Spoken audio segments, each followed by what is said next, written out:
സ്നേഹമായിരുന്നില്ലേ അഫാന് നമ്മുടെ ഇളയ മോനോട് അഫ്സാനോട്? അഫ്സാനോട് ഭയങ്കര സ്നേഹമായിരുന്നു. എൻ്റെ ഇവിടെ എങ്ങനെയായിരുന്നു അവന്, എൻ്റെ രണ്ടുപേരുടെ മൂന്നുപേരുടെ നമ്മൾ മൂന്നുപേരും നല്ല സ്നേഹത്തിലാണ് കഴിയുന്നത്. നല്ല സ്നേഹമായിരുന്നു. പിന്നെ എൻ്റെ കൊച്ചിന് എന്തൊരു പറ്റിയെന്ന് എനിക്ക് അറിഞ്ഞുകൂടാ. എൻ്റെ കൊച്ചു അതൊക്കെ ചെയ്തതെന്ന് എനിക്ക് എന്നെ കൊണ്ട് പറ്റില്ല വിശ്വസിക്കാൻ, എനിക്ക് പറ്റില്ല അത് വിശ്വസിക്കാനൊക്കെ. രായും പകലും ഒക്കെ ഉപയോഗിക്കുമായിരുന്നു. അടുത്ത് പ്രശ്നമൊന്നുമില്ലായിരുന്നു. ഞാൻ സംസാരിക്കുമായിരുന്നു. ലോൺ അടയ്ക്കണമെന്ന് പറഞ്ഞ്, ഇല്ലെങ്കിൽ ചെക്ക് ചെയ്യണമെന്ന് പറഞ്ഞ് സാറിന്മാരെ മുതിർന്ന സാറുകൾ വന്ന് എല്ലാവരെയും കൊണ്ട് നിർത്തി ഫോട്ടോ എടുക്കുമെന്ന് പറഞ്ഞു. അഫാനും ഉണ്ടായിരുന്നു. അഫാൻ അടിക്കാൻ ഇറങ്ങിയതാണ് ആളില്ല സാറിന്. അസ്സലാമലൈക്കും. വെഞ്ഞാറമൂട് കൂട്ടക്കൊലപാതക കേസ് ശരിക്കും മനുഷ്യ മനസാക്ഷിയെ ഞെട്ടിച്ചൊരു സംഭവമായിരുന്നത്. അതിന്റെ ചുരുളുകൾ ഇതുവരെ അഴിഞ്ഞിട്ടില്ല. എന്തായാലും അഫാന്റെ ഉമ്മ ഷെമി ഇപ്പോൾ കുറെ കാര്യങ്ങൾ പറയുന്നുണ്ട്. അതെന്താണെന്ന് നമുക്കൊന്ന് കേട്ടു നോക്കാം. കാര്യങ്ങളായിരിക്കും, പക്ഷെ അന്ന്, അതായത് ഈ സംഭവ ദിവസം എന്താണ് നടന്നത് എന്ന് ഉമ്മയ്ക്ക് കുറച്ചെങ്കിലും ഓർമ്മയുണ്ടോ? കുറച്ച് കാര്യം ഓർമ്മ ഉണ്ട്. പിന്നെ മോൻ കഴുത്തിലെഴുതിയിട്ട് പിന്നെ മച്ചി ക്ഷമിക്കണേന്ന് പറഞ്ഞ് പിന്നെ ഫർസാനെ വിളിച്ചോണ്ട് പോയിട്ട് ആശുപത്രി കൊണ്ടുപോകാന്ന് പറഞ്ഞിട്ട് പോയവൻ. പിന്നെ ഒന്നും ഓർമ്മയില്ല. ഇതിൽ പറയുന്നുണ്ടോ ഫർസാനെ വിളിച്ചുകൊണ്ട് വന്നിട്ട് ഉമ്മയെ ആശുപത്രി കൊണ്ടുപോവാം എന്ന് പറഞ്ഞിട്ട് അഫാൻ പോയി എന്ന്. അപ്പോൾ ഈ ഫർസാന വന്നിട്ട് ഹോസ്പിറ്റലിൽ കൊണ്ടുപോകാം എന്നാണ് ഈ പറയുന്നത്. അപ്പൊ ഈ ഫർസാന എന്ന് പറയുന്നത് ഇവിടുത്തെ സ്ഥിര സന്ദർശകയാണെന്ന് ഇപ്പൊ ഇതിൽ നിന്ന് തന്നെ നമുക്ക് വ്യക്തമാവുന്നുണ്ട്. അതിനു മുൻപ് നടന്ന എന്താ? അഫ്സാന നമ്മുടെ ഇളയ കുഞ്ഞുണ്ടല്ലോ, അഫ്സാൻ എന്റെ മോനെ ഞാൻ സ്കൂളിൽ വിട്ടിട്ട് ബസ്സിൽ കയറ്റി വിട്ടു. പിന്നെ ഞാൻ വീട്ടിനകത്ത് വന്ന് കയറി. ഇതേ ഓർമ്മയുള്ളൂ, പിന്നെ ഒന്നും ഓർമ്മയില്ല. ബ്രേക്ക്ഫാസ്റ്റ് ഒക്കെ ചപ്പാത്തി മുട്ടക്കറി ഉണ്ടാക്കി കൊച്ചിന് കൊടുത്തു വിട്ട്, കഴിക്കാൻ കൊടുത്തു വിട്ട്. ഈ ഉമ്മയ്ക്ക് അന്നേ എന്തെങ്കിലും ഒരു മന്ദത പോലെയോ അല്ലെങ്കിൽ അങ്ങനെ എന്തെങ്കിലും ഓർമ്മ വന്നിരുന്നോ? അങ്ങനെ ഉണ്ടായിരുന്നെന്ന് തോന്നുന്നു. കാരണം എനിക്ക് ഒന്നും ഓർമ്മയില്ല. കാരണം പിന്നെ ഉള്ള കാര്യങ്ങളൊന്നും എനിക്ക് ഓർമ്മയിൽ കിട്ടുന്നില്ല. ഒന്നും ഓർമ്മയില്ല. ഉമ്മയോട് ഒരു കാര്യം ചോദിക്കട്ടെ ഉമ്മ, ഈ അന്നത്തെ ദിവസം രാവിലെ ഉമ്മ അഫ്സാനെ നമ്മുടെ ഇളയ കുഞ്ഞിനെ പരീക്ഷയ്ക്ക് വിടുന്നു, തിരിച്ച് വീട്ടിലേക്ക് വരുന്നു. വീട്ടിലേക്ക് വന്നിട്ട് ഉമ്മ അവിടെ പാത്രം കഴുകുന്നതാണ് ഉമ്മ പറഞ്ഞു. പാത്രം കഴുകിയപ്പോഴത്തേക്കാണ് തിരിച്ചു വന്നപ്പോൾ പുറകെ കൂടെ ഈ അഫാൻ കഴുത്തില് ഷോളിട്ടു. ഉമ്മ ക്ഷമിച്ചു, അങ്ങനെയാണോ എന്താ പറഞ്ഞേ? അവൻ അങ്ങനെയാണ് പറഞ്ഞത്. ക്ഷമിക്കണേന്ന് പറഞ്ഞു. അപ്പോഴത്തേക്ക് പിന്നെ ഞാൻ ഒന്നും വേണ്ടിയില്ല, മോനെ ഒന്നും വേണ്ടിയില്ല. പിന്നെ ഫർസാനെ വിളിച്ചോണ്ട് വരട്ടു മക്കളെ, മച്ചി ആശുപത്രി കൊണ്ടുപോകാന്ന് പറഞ്ഞു. എന്നിട്ട് പിന്നെ കൊച്ചിനൊക്കെ ഇന്നൊക്കെ കണ്ടില്ല. എനിക്ക് സ്വപ്നം കാണും പോലെ തോന്നി. ഇങ്ങനെ കൈയിട്ട് അടിച്ചിട്ട് സ്വപ്നം കാണും പോലെ തോന്നി. അതിനു മുൻപ് ഈ ഉമ്മ എന്തെങ്കിലും കഴിക്കുകയോ ചെയ്തിരുന്നോ? കുടിക്കുകയോ ചെയ്തതെന്നുള്ള ഓർമ്മയില്ല. കഴിച്ചാലെന്ന് തോന്നുന്നു. കാരണം എനിക്കൊരു ഓർമ്മയില്ല, ഒരു യുവാനെ പറ്റി ഒരു ഓർമ്മയില്ല. പിന്നെ എനിക്ക് നടന്ന സംഭവങ്ങൾ ഇങ്ങനെ അന്ന് നടക്കൂലായിരുന്നു. ഈ സംഭവങ്ങളൊന്നും വീട്ടിൽ നടക്കൂലായിരുന്നു. കാരണം എനിക്ക് ഓർമ്മയില്ലാതെ പോയി. എനിക്ക് എന്തോ എനിക്ക് കഴിച്ചെന്ന് എനിക്ക് തോന്നുന്നു. കാരണം പിന്നെ എനിക്ക് ഒന്നും ഓർമ്മയില്ല അതിനെ പറ്റി. ചായ കുടിച്ചായിരുന്നു. അഫ്സാനൊക്കെ കൊണ്ടുവിട്ടതിന് വന്നതിന് ശേഷം കഴിച്ച് ചായ കുടിച്ച്. ഇതൊന്നും സംഭവിക്കില്ല എന്ന് ഉമ്മ പറയാൻ കാരണം എന്തുമ്മ? എനിക്കൊന്നും ഓർമ്മയില്ല. ഓർമ്മ ഉണ്ടായിരുന്നെങ്കിൽ ഇതൊന്നും സംഭവിക്കൂലായിരുന്നു. അതാണ് ഞാൻ ഇങ്ങനെ പറയുന്നത്. ഈ കഴുത്തേല് ഷോള് ഒരുക്കി അമ്മ ഇങ്ങനെ കിടക്കുക അവിടെ? കിടക്കാരെന്ന് തോന്നുന്നു, അറിയാൻ വയ്യ. പിന്നെ ഈ അഫാനപ്പ എന്താ പറഞ്ഞിട്ട് പോകുന്നു ഉമ്മ അടുത്ത്? പിന്നെ പറഞ്ഞ് മച്ചി ക്ഷമിക്കണേ, ഞാൻ ഫർസാനെ വിളിച്ചോണ്ട് വന്നിട്ട്. ഷെമി കുറെ കാര്യങ്ങൾ പറയുന്നുണ്ട് എങ്കിലും ചില കാര്യങ്ങൾ ഓർമ്മയില്ല, എനിക്കറിയില്ല, ഓർമ്മയില്ല, എനിക്ക് ചിലത് ഓർമ്മയുണ്ട്, അങ്ങനെയൊക്കെയാണ് പറയുന്നത്. ശരിക്കും ഇവർക്ക് നല്ല ഹെൽത്ത് ഇഷ്യൂ ഉണ്ട്. ആ റഹീമ തന്നെ കഴിഞ്ഞ ദിവസം പറഞ്ഞിരുന്നു ഇവർക്ക് മെന്റലി, അതായത് ഈ ഷെമി മെന്റലി ഓക്കെ ആയിട്ടില്ല എന്നുള്ളത്. എന്തായാലും ഒരുപാട് കാര്യങ്ങൾ എനിക്ക് ഓർമ്മയില്ല എന്നുള്ളൊരു വാക്കാണ് പറയുന്നത്. അതെന്തായാലും അഫാനെ രക്ഷിക്കാനുള്ള ഒരു ഇതാണോന്നും അറിയാൻ പറ്റില്ല. എന്തായാലും ഒരുപാട് കാര്യങ്ങൾ ഓർമ്മയുണ്ട് അല്ലെങ്കിൽ ഓർമ്മയില്ല, അങ്ങനെ ഒന്നിലൊരു വ്യക്തത ഇല്ലാത്ത രീതിയിലാണ് ഈ ഷെമി സംസാരിച്ചുകൊണ്ടേയിരിക്കുന്നത്. ഈ വീട്ടിലെ എല്ലാ വിഷയങ്ങളും അഫാൻ അറിയാമായിരുന്നു? വീട്ടിലെ എല്ലാ വിഷയവും അഫാൻ അറിയാം. നമുക്ക് വലിയ സാമ്പത്തിക പ്രശ്നങ്ങൾ ഉണ്ടായിരുന്നു. സാമ്പത്തിക പ്രശ്നങ്ങൾ ഒരു വലിയതായിട്ടില്ല, കുറച്ച് പ്രശ്നങ്ങൾ ഉണ്ടായിരുന്നു. അത് അവനറിയാം, എന്റെ ഇളയ മോനറിയാം, നമുക്ക് മൂന്നുപേർക്കും അറിയാം. മൂന്നുപേരും ഒരുപോലെയാണ് അവിടെ കഴിഞ്ഞ് പോയിക്കൊണ്ടിരിക്കുന്നത്. നമുക്ക് എത്ര രൂപയുടെ കടം ഉണ്ടായിരുന്നിരിക്കും ഉമ്മയുടെ ഓർമ്മയിൽ? 10-25 ലക്ഷം രൂപ കടം. ഈ കൊലപാതകം കഴിഞ്ഞപ്പോൾ തന്നെ, ഈ 5 പേരെ കൊലപ്പെടുത്തി കഴിഞ്ഞപ്പോൾ തന്നെ ഇതിൽ നല്ലൊരു പങ്ക് ഷെമിക്കുണ്ട് എന്ന് അന്നേ മനസ്സിലായത്. ലോൺ എടുത്തതൊക്കെയാണോ? ലോൺ എടുത്തത്, പലിശ കൊടുത്തത്, അങ്ങനെയൊക്കെയുള്ള കാര്യങ്ങളാണ്. പലിശയ്ക്ക് എടുത്തിട്ടുണ്ട്. ഈ നമ്മുടെ അന്ന് വെഞ്ഞാറമൂട് സെൻട്രൽ ബാങ്കിൽ നിന്ന് ആരോ വന്ന് അന്ന് എന്താ അവര് പറഞ്ഞെന്താ? അവര് പറഞ്ഞത് ലോൺ അടയ്ക്കണമെന്ന് പറഞ്ഞു, ഇല്ലെങ്കിൽ തെറ്റ് ചെയ്യണമെന്ന് പറഞ്ഞു. സാറിന്മാരെ മുതിർന്ന സാധു വന്ന് എല്ലാവരെയും നിർത്തി ഫോട്ടോ എടുക്കുമെന്ന് പറഞ്ഞു. അഫാനും ഉണ്ടായിരുന്നു. അഫാൻ അടിക്കാൻ ഇറങ്ങിയതാണ് അല്ല. 25 ലക്ഷം രൂപയുടെ കടമുണ്ട് എന്ന് ഈ ഷെമി പറയുന്നുണ്ട്. പക്ഷേ 25 ലക്ഷം രൂപയുടെ കടവും അത് അഫാൻ ഉണ്ടാക്കി വെച്ച കടമൊന്നുമല്ല, അതെല്ലാം ഷെമി തന്നെ ഉണ്ടാക്കി വെച്ച കടമാണെന്നും ഷെമി പറയുന്നുണ്ട്. എന്നാൽ ഈ റഹീം പറയുന്നുണ്ട്, അഫാന്റെ വാപ്പ പറയുന്നത് 35 ലക്ഷം രൂപയോളം കടമുണ്ട് എന്നാണ് ഈ റഹീം കഴിഞ്ഞ ദിവസം പറഞ്ഞിരുന്നത്. ഈ സംഭവങ്ങളെ കുറിച്ചൊക്കെ ഉമ്മ എല്ലാം അറിഞ്ഞോ? എനിക്ക് എന്റെ കൊച്ചു അതൊക്കെ ചെയ്തതെന്ന് എനിക്ക് എന്നെ കൊണ്ട് പറ്റുന്നില്ല വിശ്വസിക്കാൻ, എനിക്ക് പറ്റുന്നില്ല അത് വിശ്വസിക്കാനൊക്കെ. അഫാൻ അമ്മയോടെല്ലാം പറഞ്ഞിരുന്നു എന്തെങ്കിലും ഇങ്ങനത്തെ പ്രശ്നങ്ങളെ കുറിച്ചോ എന്തെങ്കിലും ഒരു കാര്യത്തെ കുറിച്ചോ? ഇല്ല, ഒന്നും പറഞ്ഞില്ല. ഇല്ല.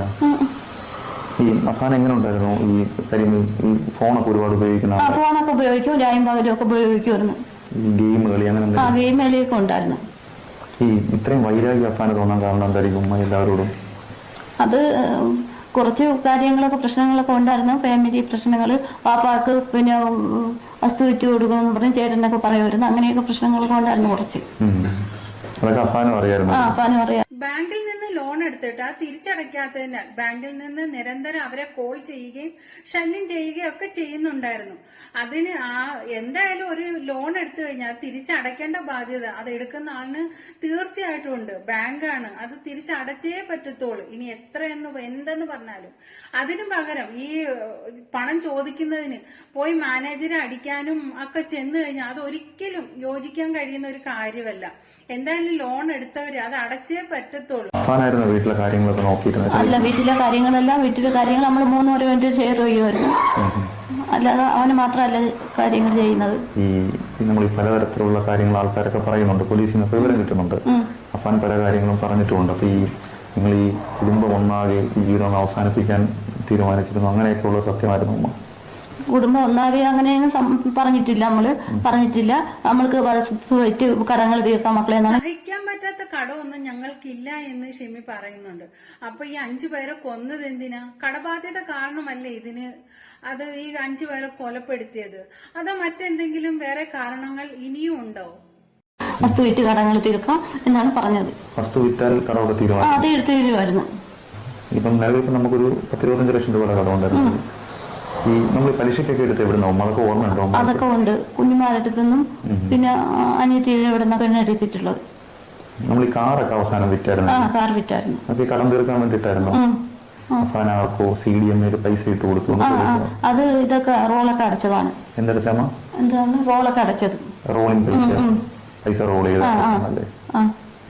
അതൊക്കെ അമ്മയ്ക്ക് അറിയായിരുന്നു. അതൊക്കെ അറിയാമായിരുന്നു കാര്യങ്ങളില്ല. ബാക്കി നമുക്ക് ഒന്ന് ആവർത്തിച്ച് നമ്മുടെ കയ്യിൽ നിൽക്കുന്ന കടമേ നമുക്കുണ്ടായിരുന്നുള്ളൂ. അത്രേ ഉള്ളായിരുന്നു. 25 ലക്ഷം രൂപയുടെ കടമല്ല. അമ്മ ഇതൊക്കെ ഒരു ബുക്കിൽ എഴുതിയിടും. ആ ബുക്കൊക്കെ പോലീസ് എടുത്തു. പോലീസിനോട് ഇതൊക്കെ പറഞ്ഞിരുന്നു അമ്മ? പറഞ്ഞു. അഫാനാണെങ്കിൽ ഫോൺ ആപ്പിൽ നിന്ന് കുറെ ക്യാഷ് എടുത്തിട്ടുണ്ടെന്ന് പറഞ്ഞു. അവർ നിരന്തരം വിളിച്ചുകൊണ്ടിരിക്കുകയാണ്. ഫോൺ ആപ്പുകാർ വെറുതെ വിടത്തില്ല. അവരുടെ കയ്യിൽ നിന്ന് എന്തെങ്കിലും എടുത്തു കഴിഞ്ഞാൽ, ക്യാഷ് എടുത്തു കഴിഞ്ഞാൽ അത് അവരെ വെറുതെ വിടത്തില്ല. നിരന്തരം ശല്യം ചെയ്തുകൊണ്ടേയിരിക്കും. ഈ ഫോൺ ആപ്പ് എന്നൊക്കെ പറയുന്നത് കഴുത്തെ കത്തി വെക്കുന്നതിന് തുല്യം തന്നെയാണ്. അതിനകത്തൊക്കെ വന്ന് പെട്ടുപോയി കഴിഞ്ഞാൽ പെട്ടത് തന്നെയാണ്. എന്തായാലും അതിൽ നിന്ന് കുറെ ക്യാഷൊക്കെ ഈ അഫാൻ എടുത്തിട്ടുണ്ട് എന്ന് പറയുന്നുണ്ട്. ഇനിയിപ്പം എങ്ങനെ കാര്യം ജീവിതത്തിന് താളം തെറ്റി ഉമ്മയ്ക്ക് ഇനി പേരുമലയുള്ള വീട്ടിലേക്ക് പോകാൻ പറ്റുമോ? ഇല്ല, പേരുമലോ ഇതിൽ പോകാൻ പറ്റൂല. എന്റെ കൊച്ചുങ്ങളില്ലാത്തടത്ത് ഞാൻ പോകൂല. ഞാൻ 2 ഇടത്തും ഞാൻ പോകൂല. എന്റെ 2 കൊച്ചുങ്ങളില്ലാത്തടത്ത് ഞാൻ പോകൂല. കൊച്ചുങ്ങളുണ്ടെങ്കിലേ ഞാൻ പോകുള്ളൂ. അഫാനോട് അമ്മയ്ക്ക് ക്ഷമിക്കാൻ പറ്റുമോ ഉമ്മയ്ക്ക്? അഫാനോട് ക്ഷമിക്കാൻ എന്റെ പൊന്നപ്പയെ കൊന്നില്ല അവൻ. എനിക്ക് ക്ഷമിക്കാൻ പറ്റൂല. എന്റെ കൊച്ചിന്റെ അടുത്ത് എനിക്ക് ക്ഷമിക്കാൻ പറ്റൂല. എന്റെ പൊന്നെ കൊന്നളഞ്ഞു. അവസാനല്ലേ? അവസാനം കൊന്നളഞ്ഞു. എനിക്ക് പറ്റൂല. എനിക്ക് ക്ഷമിക്കാൻ എന്റെ കൊച്ചിനെ കൊന്നു. ഈ പൈസ ഒക്കെ കടം മേടിക്കുന്ന എവിടെ നിന്നൊക്കെ ആയിരുന്നു? ഫോണിൽ നിന്ന് പൈസ. എന്താ അത്? എന്താ ഫോണിൽ നിന്ന് പറയുമ്പോ ഫോണിൽ ആപ്പാണോ? Phone app. അവിടുന്ന് പൈസ എടുക്കുമായിരുന്നു? അതെന്ന് വെച്ചാൽ അറിയാൻ വയ്യ, മറന്നു. എത്ര രൂപ എടുത്തിട്ടുണ്ടോ അവിടുന്ന്? അറിയില്ല. ലോണായിട്ട് എടുക്കുമായിരുന്നു. കുറെ പൈസ എടുക്കുമായിരുന്നോ? അതും അറിയില്ല. ലോണായിട്ട് എടുക്കുമായിരുന്നു പൈസ. ആവശ്യങ്ങളൊക്കെ വരുമ്പോ എടുക്കുമായിരുന്നല്ലേ? അവരെന്തെങ്കിലും ഭീഷണിപ്പെടുത്തിയായിട്ടല്ലോ? അല്ല, വിളിക്കുമായിരുന്നു. അന്ന് വിളിച്ചായിരുന്നു, ഫോണിൽ നിന്ന് വിളിച്ചായിരുന്നു അവര്. അതായത് ഈ 24-ാം തീയതി 24-ാം തീയതി രാത്രിയും വിളിച്ചായിരുന്നു. രാത്രിയും വിളിച്ചായിരുന്നു, തലേദിവസവും വിളിച്ചായിരുന്നു, പിറ്റേന്നും വിളിച്ചായിരുന്നു. ഇപ്പൊ അപ്പൊ അഫാന്റെ പെരുമാറ്റം എങ്ങനെയായിരുന്നു ഇവർ വിളിച്ചു കഴിഞ്ഞാൽ? വിളിച്ചു കഴിഞ്ഞപ്പോൾ അടയ്ക്കാന്ന് പറഞ്ഞു, പൈസ അടയ്ക്കാന്ന് പറഞ്ഞു. തലേദിവസം വിളിച്ച് പറഞ്ഞു ഇനി ഇത്രയും ദിവസം വരെ കറക്റ്റ് ആയിരുന്നല്ല, പിന്നെ അടയ്ക്കാന്നത് ചോദിച്ചു. അപ്പം അവൻ പറഞ്ഞു അടയ്ക്കാൻ പിറ്റേന്ന് അടയ്ക്കാന്ന് പറഞ്ഞു. ഫോൺ ആപ്പ് ചെയ്യുന്നായിരുന്നല്ലേ? ആ ഫോൺ ആപ്പാണ്. ആ അത് തന്നെ. ടെൻഷൻ ഉണ്ടായിരുന്നു അഫാൻ ആ സമയത്ത് ഒരു തലേദിവസം വിളിക്കുമ്പോഴൊക്കെ? ആ ടെൻഷൻ ഉണ്ടായിരുന്നു. ഞാൻ ചോദിച്ചു മക്കളെ അതെന്ന് വെച്ചും പറഞ്ഞ് ഫോൺ ആപ്പ് ചെയ്യുന്നതാണ് അമ്മ പൈസ എടുത്തത്. നമ്മുടെ ലത്തീഫിനോട് എന്തെങ്കിലും പ്രശ്നം ഉണ്ടായിരുന്നോ? അടുത്ത് പ്രശ്നമൊന്നുമില്ലായിരുന്നു, ഇങ്ങനെ സംസാരിക്കുമായിരുന്നു. എന്തിനെ കുറിച്ചായിരുന്നു സംസാരിക്കുന്നത്? പൈസ അയച്ചു കൊടുക്കണം എന്നും പറഞ്ഞു, വീട് വെക്കണം എന്ന് പറഞ്ഞ പ്രശ്നം ഉണ്ടായിരുന്നു. അങ്ങനെ ഉണ്ടായിരുന്നു. ആർക്ക് വീട് വെക്കണോ? വീട് വെക്കണമെന്നുള്ള വീട് വെക്കണം, നമ്മുടെ പേരുമാരി വീട് വെക്കണം. അത് സംസാരിക്കുമായിരുന്നു. സംസാരിക്കുമായിരുന്നു. മറ്റെന്തെങ്കിലും ദേഷ്യങ്ങളൊന്നും ഇല്ലായിരുന്നു? വേറെ ഒന്നുമില്ലായിരുന്നു. ഈ നമ്മൾ ഈ സാധാരണ ഈ കുടുംബത്തിലെ എന്തെങ്കിലും ആവശ്യം വരുമ്പോൾ അങ്ങോട്ടും ഇങ്ങോട്ടും സഹായിക്കും. അപ്പൊ നമ്മുടെ അഫാൻ ഈ കുടുംബത്തിൽ ഇത്തരം പ്രശ്നം ഉണ്ടായിട്ട് അവരാരും സഹായിച്ചില്ല എന്നൊരു പരാതി ഉണ്ടായിരുന്നു. പരാതിയൊക്കെ ഉണ്ടായിരുന്നു, എന്നാൽ സഹായിക്കുകയൊക്കെ ചെയ്തായിരുന്നു, വേറുള്ളവരൊക്കെ സഹായിച്ച്. ഈ അന്നത്തെ ദിവസം നമ്മൾ അതായത് 24-ാം തീയതി ആർക്കെങ്കിലും പൈസ കൊടുക്കാനുണ്ടായിരുന്നു? അങ്ങനെ എന്തെങ്കിലും ഒരു പ്രഷർ അഫാൻ ഉണ്ടായിരുന്നോ? അഫാന് അന്ന് എന്റെ മതിനി ഫോൺ വിളിച്ചായിരുന്നു കാലത്ത്. ഫോൺ പൈസ കൊടുക്കണം 50,000 രൂപ. 24-ാം തീയതി മതിനി വിളിച്ചിട്ട് പറഞ്ഞു കാലത്തെ പൈസ കൊണ്ടുവരണേ മക്കളെ എന്നൊക്കെ വിളിച്ച് പറഞ്ഞായിരുന്നു. അങ്ങനെ അവന് പ്രശ്നം ഉണ്ടായിരുന്നു. കടം മേടിച്ച പൈസ? കടം വാങ്ങിച്ച 2 ലക്ഷം രൂപ വാങ്ങിച്ചതായിരുന്നു. 2 ലക്ഷം രൂപയിൽ 50,000 രൂപ അന്ന് തന്നെ കൊടുക്കണം? അന്ന് തന്നെ കൊടുക്കണമെന്ന് പറഞ്ഞു. അത് കുറെ ദിവസമായി ചോദിക്കുന്നതാണോ? കുറെ ദിവസം കൊണ്ട് ചോദിക്കുന്നതായിരുന്നു. അതായിരുന്നു അന്ന് അഫാന്റെ വലിയൊരു പ്രഷർ. അതും ഫോൺ ആപ്പിൽ നേരത്തെ പൈസ? അതാണ് പ്രശ്നം. ഈ നമ്മുടെ ഈ ഫോൺ ആപ്പിൽ നേരത്തെ പൈസയും അതുപോലെ ബന്ധുവിന്റെ പൈസ അന്നായിരുന്നു കൊടുക്കേണ്ടിയിരുന്നത്. പിന്നെ ബാങ്കിൽ അടയ്ക്കുന്ന പൈസ അടയ്ക്കണമായിരുന്നു. 3 പൈസ അടയ്ക്കണമായിരുന്നു, കൊടുക്കണം. അപ്പൊ അതിനെന്താ നമ്മുടെ വഴി എന്താ? വസ്തു വിൽക്കുക എന്നുള്ളതായിരുന്നോ? വസ്തു വിൽക്കുമായിരുന്നു. വസ്തുവിന് പറഞ്ഞിട്ടുണ്ടായിരുന്നു, അവരുടെ പറഞ്ഞിട്ട് ആരും വന്നില്ല. നമ്മൾ സ്വർണം ചോദിച്ചിരുന്നു ആരോടെങ്കിലും? സൽമാ ബീവിയോട് വല്ലതും സ്വർണം പണയം വെക്കാൻ വല്ലതും ചോദിച്ചിരുന്നു? പാങ്ങോട്ടുമാടത്ത് ചോദിച്ചായിരുന്നു. അപ്പൊ എന്താ ഉമ്മ തരില്ലെന്ന് പറഞ്ഞു? തരൂലെന്ന് പറഞ്ഞു. അതൊക്കെ അഫാനെ പ്രശ്നമായി കാണും.